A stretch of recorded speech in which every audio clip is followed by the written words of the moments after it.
दोस्तों की हाल चाल है जनाब तुम वेखते पे गुलाम एम टीवी तो मैं ਤੁਹਾਡਾ मेजबान हाजी गुलाम मोहम्मद। दोस्तों सब तो पहले अपने चैनल करना सबसक्राइब ਤੇ ਨਾਲ ਲੱਗੇ ਬੈਲ ਦੇ ਬਟਨ ਕਰਨਾ ਕਲਿੱਕ ਤਾਂ ਕਿ ਸਾਡੀ ਅੱਛੀ ਤੇ ਨਵੀਂ ਵੀਡੀਓ ਦਾ ਨੋਟੀਫਿਕੇਸ਼ਨ ਹਮੇਸ਼ਾ ਤਰ੍ਹਾਂ ਵੀਰਾ ਭਰਾਵਾਂ ਨੂੰ ਮਿਲਦਾ ਰਹੇ। ਸਭ ਤੋਂ ਪਹਿਲੇ ਅੱਜ ਅੱਲਾਹ ਦੇ ਫਜ਼ਲ ਕਰਮ ਨਾਲ ਇੱਕ ਦੂਸਰਾ ਸੂਏ की मझ वीडियो जनाब अल्लाह के फजल नाल लाजवाब बनेगी।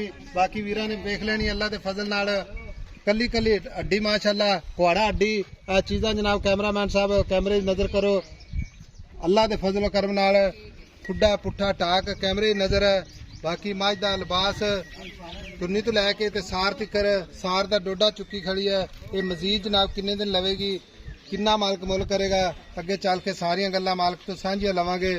बाकी मझ का कद चंगा लाम चंगी मझ की गाड़ी पिछाड़ी कैमरे नज़र चौ थणा की विरल माशाअल्लाह कला कला थण पूरी लोकेशन ते मझ की करनी जनाब कूंज वर्गी। बाकी निक्की निक्की सिंगी इको जी अख माशाअल्लाह कन ने जिवें जनाब छज हुंदे ने शाह काली मझ माशाअल्लाह। बाकी जनाब लैने देने हमेशा की तरह मुकद्दर हुंदे ने सौदा ना नसीब दे भरावां वास्ते मेहनत सफर करके नीली वार के जानवर विखाए जाते हैं माशाअल्लाह। आर्डर क्वालिटी नीली के बटन लगे ने भरावां की नज़र। बाकी जनाब दोहरा थान माशाअल्लाह पूरी लोकेशन ते मझ माशाअल्लाह टिशू पेपर अल्लाह के फजलो करम नाल पुरानियां मझां जो मझ। बाकी जनाब सारियां गल्लां मालक तो सांझियां लैने। अस्सलाम वालेकुम जी। वालेकुम सलाम। क्या हाल है जनाब? अल्लाह पाक दा शुक्र। मझ अपना किनवा सुआ सोवेगी? दूसरा। ते दिन किन्ने को लैंदी है? दिन ले जाएगी 8 दिन लै जाएगी। मझ खड़ी है गब्बन मझ विखाई जाने तेरी वीडियो बनाई जाने ठीक है। वीडियो अल्लाह के फजल अज इंशाअल्लाह अपलोड होगी ते वेखण वाले वीर भी इंशाअल्लाह मुहब्बतां प्यार चाहत करते हैं ठीक है। साडे चैनल शेयर भी करते हैं लाइक भी करते हैं ते जानवर खरीदते हैं। माई गब्बन 7 तो 8 दिन लेंदी माई दे थणा दी गारंटी छट्टा फुआरा वादा घाटा कोई किसे अमर दा होवे भाई अपनी मझ अपनी माई पूरी नीली बार दी प्योर नीली दी खास नीली दी आ एक दुल्ली कोड़ी लो वेख बाद कसे माशाअल्लाह चरदी फिरदी दुल्ली वेख बाद कोई है। अच्छा गल इस तरह दी है भी मझ का सौदा हो जाता ठीक है। कोई वीर भरा कहंदा भी साहब मैं सूई तो लै जांगा बयाना करा दे 50,000 लाख ते आपां मझ रोक लांगे। पता ही की है बालदी इन्ना कद करके आया तू आई सर। अच्छा ਆਪਾਂ ਨੂੰ ਬਿਆਨੇ ਨਾਲ ਕੋਈ ਨਹੀਂ ਆਪਾਂ ਨੂੰ 10,000 ਬਿਆਨਾ ਕਰੇ ਨਾ ਬਈ ਮੈਂ ਸੂਕ ਲੈ ਜਾਵਾਂਗਾ ਹਾਂਜੀ ਆਪਣੀ ਸੋਨੇ ਵਰਗੀ ਆਪਸ ਚੁਆਕ ਬਾ ਦੇ ਚੁਆ ਕੇ ਦੇ ਦਾਂਗੇ। ਹੁਣ ਗੱਲ ਇਸ ਤਰ੍ਹਾਂ ਮੱਝ ਵੇਚਣੀ ਹਾਂਜੀ ਮੱਝ ਵਿਕਣੀ ਹੈ ਮੁਹੱਬਤ ਨਾਲ ਪਿਆਰ ਨਾਲ ਸਹੀ ਤੇ ਲਾਡ ਨਾਲ ਹਾਂਜੀ ਆਈ ਸਮਝ ਜਿਹੜੇ ਮੁੱਲ ਇੱਥੇ ਮੰਗਦਾ ਪਿਆ ਬਿਲਕੁਲ ਡਿਮਾਂਡ ਨਹੀਂ ਕਰਨੀ।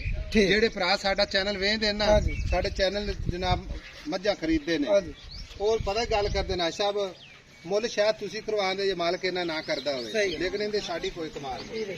ਪਤਾ ਕੀ ਆਈ ਸਾ ਤੂੰ ਇੰਨਾ ਪੱਦ ਕਰਕੇ ਆਣਾ ਸਾਡੇ ਕੋਲ ਕੰਮ ਤੋਂ ਬਾਅਦ 2 ਲੀਟਰ ਤੇਲ ਖਾਣ ਕੇ ਆਣਾ। ਅੱਛਾ ਬਾਅਦ ਆਦਮੀ ਦੋ ਨਹੀਂ ਸਕਣਾ ਨਾ ਇੱਥੇ ਕੀ ਇਹਦੇ ਬਾਅਦ 8 ਲੱਖ ਤੋਂ ਇਲਾਵਾ ਪਰਨ ਜਾ ਮੈਂ ਕਿਹਾ ਤੇਰਾ ਤਾਂ ਅਸੀਂ ਬੜਾ ਕਦਰ ਕਰਦੇ। ਮੇਰੀ ਗੱਲ ਸੁਣ ਲੈ ਕਦਰ ਨਹੀਂ ਦੇਣੇ ਅੱਕਾ ਜਾਣਾ ਮੇਰੀ ਗੱਲ ਸੁਣ ਹਾਂ ਜਾਂ ਨਾ ਵਾਲਾ ਮੁੱਲ ਕਰਦੇ ਜਿਹੜਾ ਨਾ ਆਪਾਂ ਬਾਰ-ਬਾਰ ਇਹ ਨਾ ਤੈਨੂੰ ਆਖੀ ਜਾਈਏ 5 ਛੱਡ ਦੇ 10 ਛੱਡ ਦੇ ऐसा तेरे को 8 नहीं बगड़ा 7 नहीं बगड़ा 6,20,000 रुपए छड़ दे तेरे छड़ दे किन्ना 6,20,000 6,20,000 विच प्यार कितना करेगा मोहब्बत कर यार ना करेगा वो मैं तो 1,80,000 तेरे मुंह प्यार तो डिमांड है ना डिमांड है मेरी गाल तो डिमांड नहीं करनी हां या ना चलो पूरे 6 भी कर ले पूरे 6 च को प्यार कर ना कर यार इतना ना कर। अच्छा सफर बड़ा करके आना नहीं क्या बाप इधर लेके माजी 10,000 ਦਾ ਹੋਰ ਕਰ ਦੇ ਲੈ ਆਈ ਸੀ 10,000 ਦਾ 5,90,000 5,90,000 ਦੂਜੇ ਬਾਈ ਦਾ ਵੇਖ ਆ ਬੇਤੀ ਚੌੜੀ ਬਾਈ ਕਾਇ ਲੱਭਦੀ ਬੜਾ ਕਿੱਲਾ ਭਰਦੀ ਬੱਚਾ ਦਾ ਸਹੀ ਗੱਲ ਹੈ ਮਾਸ਼ਾਅੱਲਾ ਤੇਰੀ ਪੂਰੀ ਖੂਬਸੂਰਤ ਹੈ ਜਵਾਨੀ ਵਾਲੀ ਮੱਝ ਢਾਕਾ ਚਾਰੇ ਹੱਡੀਆਂ ਬਾਦ ਹੈ ਨਿਗੇ ਬਾਰੀ ਵੇਖ ਕੱਲੀ ਕੱਲੀ ਹੱਡੀ ਕਲਾ ਤਾਂ ਅਰਬਾ ਖਮਸਾ ਹਾਂਜੀ ਠੀਕ ਹੋ ਗਿਆ ਕੱਲੀ ਕੱਲੀ ਹੱਡੀ ਨਹੀਂ ਸੂਤੀ 8 ਦੇ ਬੜਾ ਨਾਲੇ ਕਮਾਲਾਂ ਕਰਦੇ ਨੇ ਫੋਸੀ ਬਾਹਰ ਚੱਡੇ ਦੇ ਉੱਤੇ ਡਿੱਗਦੀ ਹੈ ਆ ਬਟਾਲੇ ਲਿਆ ਰੇ। ਅੱਛਾ ਹੁਣ ਮੇਰੀ ਗੱਲ ਸੁਣ ਲੈ 5,90,000 ਹਾਂਜੀ ਕੋਈ ਭਰਾ ਬਿਆਨਾ ਕਰਾ ਦੇ ਸੂਈ ਤੋਂ ਲੈ ਜਾਵੇ ਬਿਲਕੁਲ ਸੂਈ ਤੋਂ ਲੈ ਜਾਵੇ ਜੇ ਕੋਈ ਐਵੇਂ ਲੈ ਕੇ ਜਾਵੇ ਆਪਣੀ ਜ਼ਬਾਨ ਤੇ ਐਵੇਂ ਲੈ ਕੇ ਜਾਵੇ ਤਾਂ ਆਪਾਂ ਬਾਹ ਤੇ ਟਿਪਾ ਦੇਾਂਗੇ ਸੋਨੇ ਵਰਗੀ ਲੱਗੇ ਤਾਂ ਲੈ ਜਾਵੇ ਨਾ ਲੱਗੇ ਤਾਂ ਬਾਹ ਆਪਣੀ ਮੱਝ ਆਪਣੀ ਮੱਝ ਦੁੱਧ ਕਿੰਨਾ ਕਰੇਗੀ ਦੁੱਧ ਬਾਹ ਅੱਲਾ ਦੇ ਹੁਕਮ ਨਾਲ ਕਰੇਗੀ 15-16 ਲੀਟਰ 15-16 ਲੀਟਰ 15-16 ਲੀਟਰ ਕਰਦੀ ਰਹੇਗੀ ਬੱਚੇ ਛੱਡ ਛੁੱਟ हाँ ਕੇ। बच्चे नु छाड़ के बाद बड़ी खुली बनती है थल्ले ਬਾਕੀ ਅਗਲਾ ਪਾਵੇਗਾ ਇਹਦੀ ਖਿਦਮਤ ਕਰੇਗਾ ਭਾਵੇਂ 20 आओ ਪਲੱਸ तो ਕਰਵਾ पाए ਲੇ। ना है ना ਹਾਂਜੀ ਜਿਵੇਂ ਤੇਰੀ ਖਰਾਕ ਐਵੇਂ 15 ਹੀ ਕਰੇ हाँ ये 15 करेंगे हाँ, ये ना बाद गाल- में चलती है बूढ़ चरे थे ਮੂੰਹ ਦੇ ਚਰੇ हाँ बूढ़ चरे थे ਜੀ ਠੀਕ ਹੋ ਗਿਆ। ਲਓ ਜੀ 5 ਲੱਖ ਤੇ 90,000 ਮੁਹੱਬਤ ਪਿਆਰ ਇਨਸ਼ਾਅੱਲਾ ਜਿੰਨੀ ਕੋ ਹੋ ਸਕੀ ਜ਼ਰੂਰ ਕਰਵਾਵਾਂਗੇ। ਬਾਕੀ ਮੁਹੱਬਤਾਂ ਭਰਾਵਾਂ ਦੀਆਂ ਨਾਲ ਮਿਲਾਂਗੇ ਅਗਲੀ ਵੀਡੀਓ ਨਾਲ। ਅੱਲਾ ਨਿਗਹਿਬਾਨ ਪਾਕਿਸਤਾਨ ਜ਼ਿੰਦਾਬਾਦ।